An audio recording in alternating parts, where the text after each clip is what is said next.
This week our letter is T, and T makes a sound T. When your child is working on forming capital T, make sure they make a tall tree, so straight down, and then pick up your pencil, and then add a fort at the top so you can see, and then lowercase t is a tiny tree, add a fort in the middle so you can see. So you and your child can choose an option for capital T and an option for lowercase t, or if they want to group them together in one activity, I'm fine with that as well. Or they can come up with their very own activity if they don't find one that they love on here. Take a picture and add it to your child's portfolio, and then they'll get a color in their letterbox. So the first option is shaving cream teeth.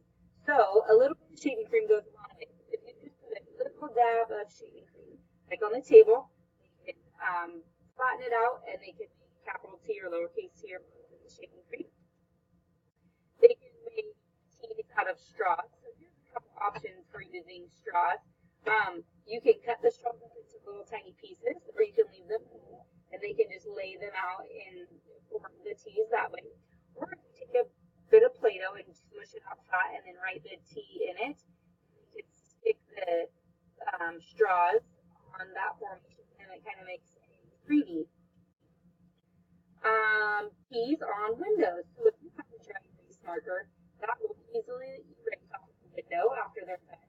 So they can make capital T's or lowercase t's on the window. And then last option would be the homework page.